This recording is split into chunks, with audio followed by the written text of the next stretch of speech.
ओम नमः शिवाय ओम नमः शिवाय ओम नमः शिवाय ओम नमः शिवाय ओम नमः शिवाय ओम नमः शिवाय ओम नमः शिवाय ओम नमः शिवाय हर हर भोले नमः शिवाय ओम हर हर भोले नमः शिवाय ओम हर हर भोले नमः शिवाय ओम हर हर भोले नमः शिवाय ओम नमः शिवाय ओम नमः शिवाय ओम नमः शिवाय ओम नमः शिवाय ओम नमः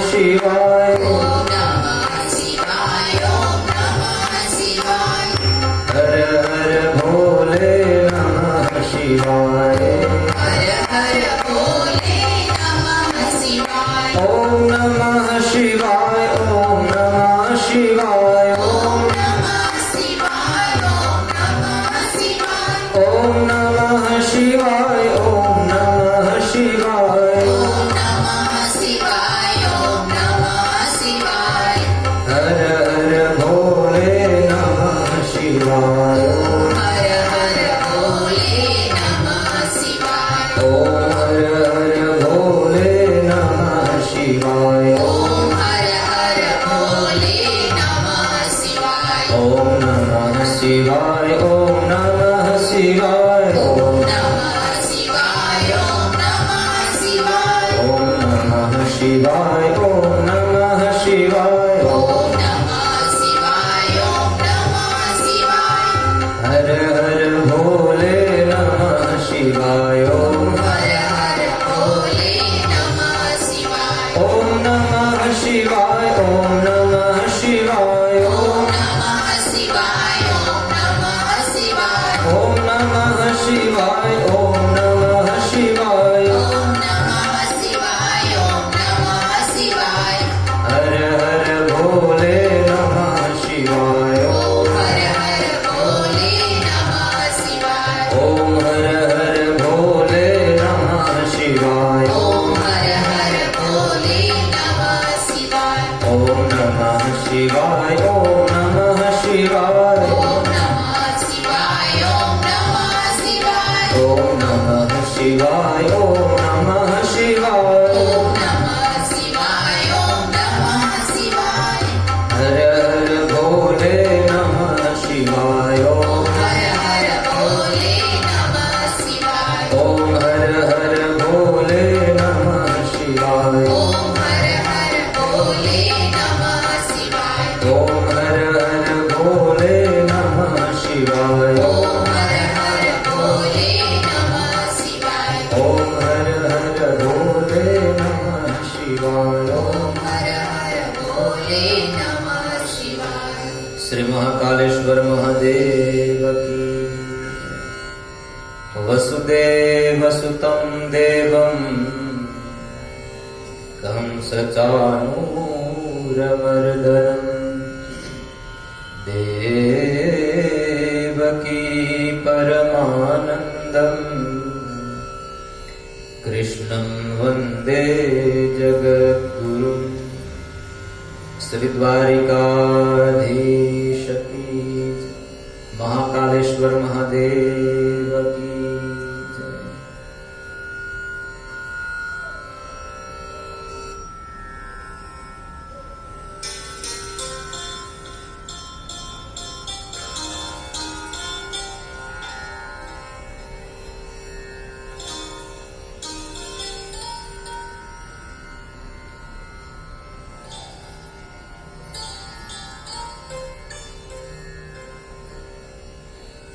ॐ मृत्युञ्जय महादेव त्राहि मां शरणागतम् जन्म मृत्युर्जरार्व्याधि पीडितं कर्मबन्धने। કથાના પ્રારંભે ભગવાન શ્રી સહિત બિરાજિત ભગવાન નારાયણના ચરણોમાં નમસ્કાર કરીએ. કથાના મેન દેવ ભગવાન ભોળાનાથના શ્રી ચરણે નમસ્કાર કરીએ. કાલે સાંજે જ્યારે આપણે કથાને વિરામ કર્યો ત્યારે શિવલિંગની ઉત્પત્તિની કથા સાંભળી. આપણે શિવલિંગની ઉત્પત્તિ કેવી રીતના થઈ.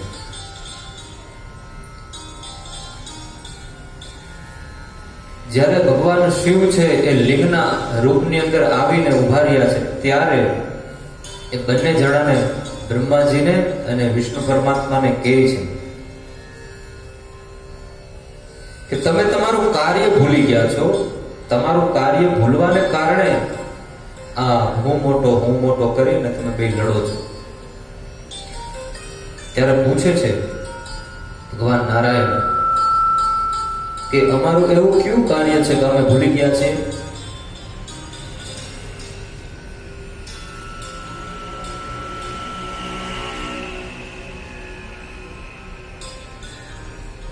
ત્યારે ભગવાન શિવજી છે એને કહે છે બંને જણાને કે તમે છે એ બ્રહ્માજીને કહે છે કે તમારું છે ઉત્પત્તિનું કાર્ય હતું એ તમે ભૂલી ગયા છો.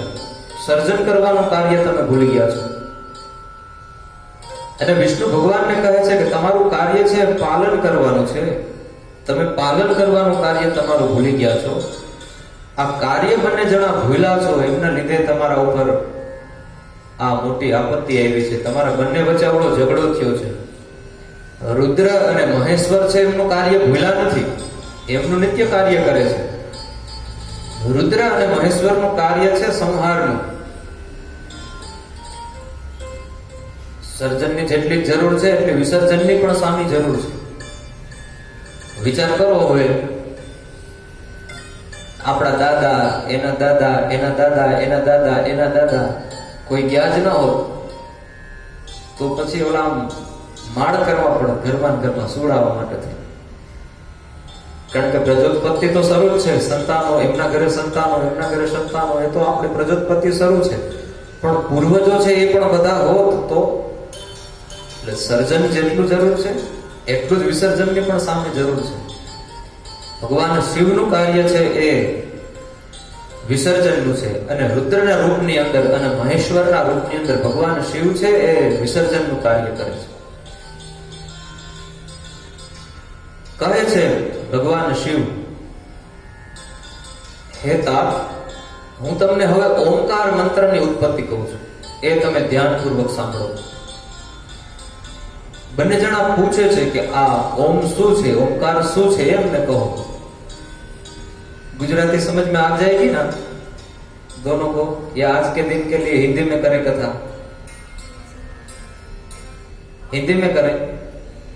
Okay, no problem. दोनों ने पूछा कि ये ओमकार क्या है, हमें कहो.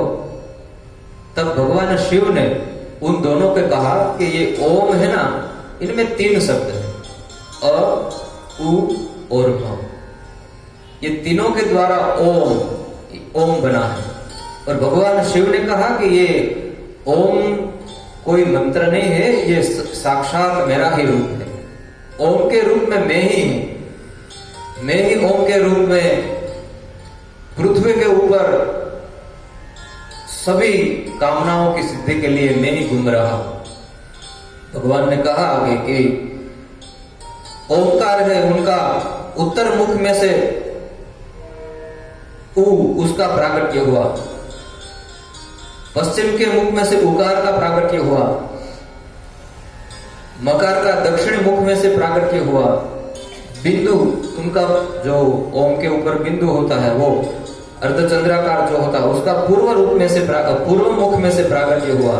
और ये जो नाद है ये 5 ओम जब बोलते हैं ना तो उसमें वाइब्रेट होता है तो उसे ही नाद बोलते हैं. ये 5 मिलकर एक ओमकार बना हुआ. 5 में से जो कुछ बना है वही ओम है और वही साक्षात मैं हूं. भगवान शिव ने ऐसा कहा. आगे कहा कि मैंने ये ओम की उत्पत्ति इसलिए की है कि जो कोई भी मेरा भक्त हो, कभी भी ओमकार का जप करेगा तो मैं उनको सब सिद्धि दे दूंगा। एक दूसरा ऐसा भी शास्त्र में ऑप्शन ऐसा भी है कि ये जो ओम का जप है ना, वो साधु सन्यासी लोग ज्यादा करते हैं। जो संसार में है हमारे सभी की तरह, वो सब है, वो ओम का जप नहीं करते हैं। पर यहां पर शिव पुराण में ऐसा लिखा नहीं है कि ओम का जप नहीं ही करना चाहिए। यदि हमारी ओम का जप करने में ज्यादा श्रद्धा दृढ़ हो तो हम कर सकते हैं, ऐसा नहीं कि नहीं ही करना चाहिए। आगे भगवान शिव ने कहा कि जो जब आर्द्रा नक्षत्र आए और चतुर्दशी का दिन पड़ जाए उस दिन, तो उस दिन कोई भगवान शिव जी का या ओमकार का जप करे तो उनको एक बार जप करने का पुण्य 1 करोड़ बार जप करने का पुण्य प्राप्त होता है। आगे भगवान ने कहा, आप दोनों, आपके जो कार्य मैंने आपको दिए हुए हैं उनको आप निष्ठा पूर्वक करें। ऐसा भगवान ने उपदेश दिया ब्रह्मा जी को और विष्णु को, और वहां से भगवान शिव अंतर्ध्यान हुए। जब ये कथा सुनाई तब ऋषियों ने पूछा सुत जी से कि आपने ये कहा कि भगवान लिंग के रूप में उत्पन्न हुए थे, तो ये उत्पन्न हुए थे, ये सब भगवान ने कहा, तो कौन सी लिंग की स्थापना करनी चाहिए और किस तरह से भगवान शिव की पूजा करनी चाहिए वो बताइए। जब ये पूछा तो सुत जी ने ये कहना शुरू किया कि पहले तो लिंग की स्थापना के लिए उसका मंदिर बनना चाहिए। यहां लिखा हुआ है सब कि लिंग की स्थापना के लिए पहले तो वो मोतियों से जड़ा, हीरो से जड़ा, रत्न जड़ित एक मंदिर बनना चाहिए। फिर उसके अंदर हर रोज भगवान शिव जी की वेद मंत्रों के द्वारा पूजा होनी चाहिए। वैदिक मंत्रों से उस मंदिर की प्रतिष्ठा होनी चाहिए। वेद के द्वारा, उन मंत्रों के द्वारा इन मंदिर की जो मूर्त होती है, यानी कि जो लिंग होती है, उसकी प्रतिष्ठा होनी चाहिए। फिर उसके बाद भगवान शिव की लिंग की पूजा हो सकती है। फिर आगे कहा, ऐसे देखा जाए तो 2 प्रकार है, एक है स्थावर और एक है जंगम। ये जो वृक्ष, ये सब हम वृक्ष देख रहे हैं, ये वृक्ष, उसकी जो डालियां है, पत्ते हैं, वो सब स्थावर लिंग के रूप में है भगवान की। और ये जो छोटे छोटे हम कीड़े मकोड़े ये सब देखते हैं, जो छोटे छोटे जीव है, वो भी भगवान शिव की जंगम लिंग की स्वरूप में है। यानी कि सभी के सभी जीव साक्षात भगवान शिव है। कोई भी जीव ऐसा नहीं है कि उसको हम शिव ना कह सके।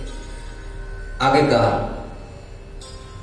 जब भी हम शिवलिंग की दर्शन करते हैं मंदिर में जाकर, तो वहां पर वो एक राउंड शेप होता है आधा, और फिर ऐसे होता है, उसको मां भगवती साक्षात अम्बा का रूप माना जाता है। जो भगवान शिव के परम भक्त होते हैं वो सब वहां पर जाकर उनकी चरणों की सेवा करके वहां पर नमस्कार करते हैं। जो भगवान शिव के परम भक्त होते हैं। हमने कहीं जगह पर ये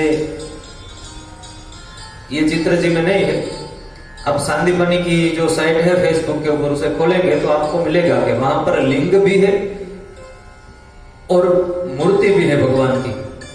भगवान शिव अपनी गोद में मैया जी को लेकर बैठे हैं, ऐसी मूर्ति मिलेगी हमें देखने को।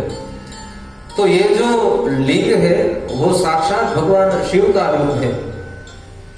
और ये जो उसके पास हम देखते हैं वो मां भगवती का रूप है।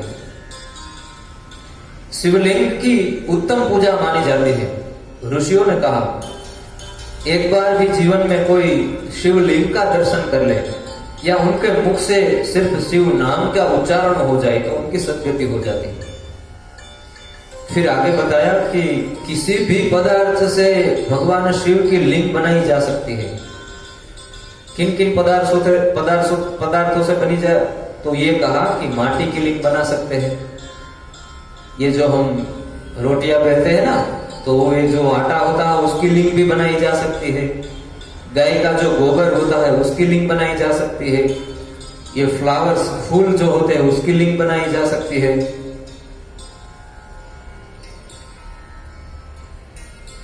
आगे कहा है फल की लिंग भी बनाई जा सकती है। कोई भी फल हो शिवलिंग के आकार का, तो उसकी भी लिंग बनाकर हम पूजा कर सकते हैं।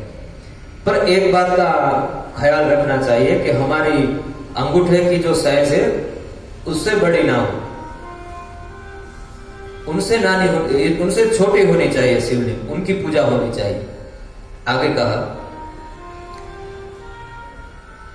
जो शिव भक्त हो उनको यदि शिवलिंग का दान किया जाए तो उनको भगवान, उनके ऊपर शिव बहुत ही प्रसन्न हो जाते हैं और उनको इच्छित वरद की प्राप्ति करा देते हैं। फिर आगे कहा कि ओंकार का जप है ना, ये जप उपांशु जप होने चाहिए। उपांशु किनको बोला जाएगा कि हम जप तो करें पर हमारे होठ सिर्फ हिले, पास में कोई बैठा हो उसको सुनाई नहीं देनी चाहिए कि हम जप कर रहे हैं। उनको उपांशु जप कहते हैं, उनका बहुत ज्यादा पुण्य है। फिर आगे कहा कि जो भगवान शिव का उपासक हो उनको हर रोज दिन में 10,000 ओमकार के जप या तो पंचाक्षर मंत्र ओम नमः शिवाय के 10,000 जप करने ही चाहिए। एक साथ बैठकर 10,000 न हो सके तो 3 संध्या का समय होता है, सुबह में, दोपहर में और शाम को। इन 3 संध्याओं के समय ओम नमः शिवाय के जप करने चाहिए। जप करने से पहले हमारे जो गुरुदेव हो वो गुरु के पास जाकर ये मंत्र की दीक्षा लेनी चाहिए। मंत्र की दीक्षा मिले उसके बाद ही इन मंत्रों के जप होने चाहिए। आगे कहा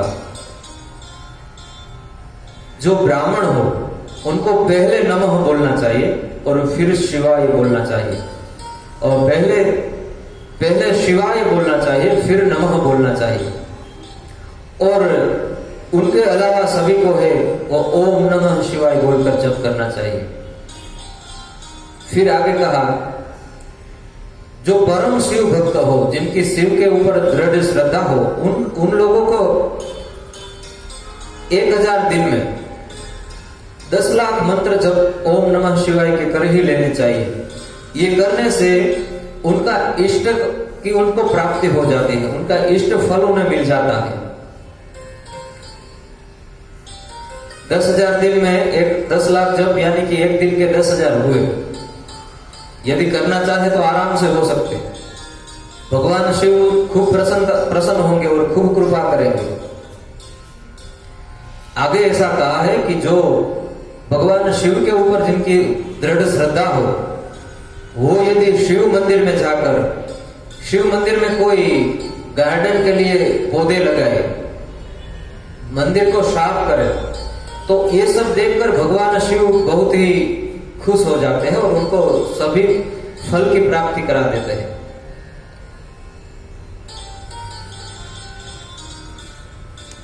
यहां से आगे ऐसा कहा है कि सुत जी ने ऐसा कहा कि अब मैं आपको शिव क्षेत्र कौन सा होता है उनकी मैं आपको कथा कहता हूं, वो आप सुने। कहा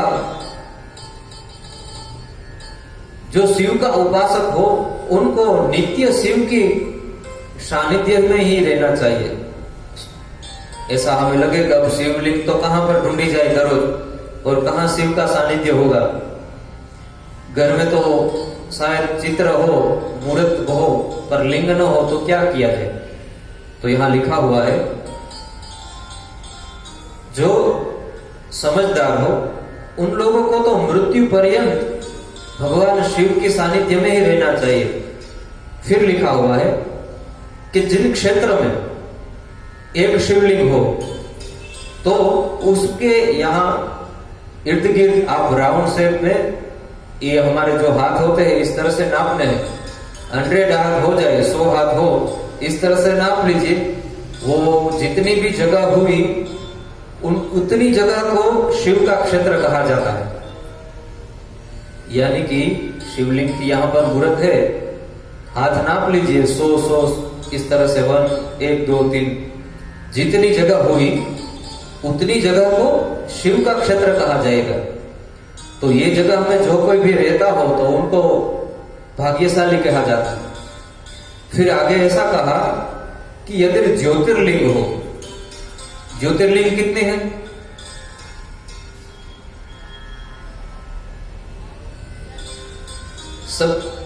सबका एक ही आंसर है या अलग अलग है? मुझे मालूम नहीं इसलिए आपको पूछ रहा हूं। कितने हैं? श्योर? ले तो के ना 12 જ્યોતિર્લિંગ 12 છે, સાચા છો બધા જ્યોતિર્લિંગ, પણ આમ વિશ્વાસ નતો એ કે હું સાચું છું કે નહીં, નરોવા પંજરોવા એટલે કાલે વાત પરમ દિવસે કઈ રીતે કે દિવસે કે ભગવાન જેવું હોય તો હું તો ફસાઈ જાઉં ને, એટલે એના જેવું છે नारायण। जो ज्योतिर्लिंग की जगह होती है वहां पर एक धनुष, राम भगवान के हाथ में जो धनुष्य होता है वो इस तरह का एक धनुष, ऐसे 1000 धनुष नापा जाए और जितनी जगह हुई उन जगह को भगवान शिव का क्षेत्र कहा जाएगा। और उन जगह में कहीं पर भी कोई तालाब हो, नदी हो या कोई सरोवर हो तो उनको साक्षात शिव गंगा मानी जाती है। अब देख लीजिए भगवान कितने दयालु है, हम सब पर कितनी कृपा की है। यदि हम यहाँ इतने में कोई बोरहोल हो किसी के घर में तो वो साक्षात शिव गंगा हो गई। शिव मंदिर तो यहाँ पर है, पर यदि ये 300 हाथ की जगह में कहीं पर भी कोई बोरहोल हो तो वो भगवान शिव की शिव गंगा रूप माना जाएगा और वो साक्षात ही गंगा ही है, ऐसा लिखा हुआ है शिव महापुराण के अंदर। आगे कहा ये जितने भी क्षेत्र का हमने वर्णन किया, यानी कि ये लिंग है यहाँ पर, इनका वर्णन हमने सुना। और इनके अलावा जो ज्योतिर्लिंग है कितने हैं? है श्योर? अब हुए 12 जो ज्योतिर्लिंग है उनका जो 1000 राउंड में जो इर्द गिर्द कितनी जितनी जगह है उन जगह के अंदर यदि हम बैठकर कोई भी हमारे इष्ट का जप करें और फिर ब्राह्मण को कुछ वस्तु का दान करें तो उनको 100% शिव की प्राप्ति हो जाती है, उनको भगवान शिव मिल ही जाते हैं, ऐसा लिखा हुआ है।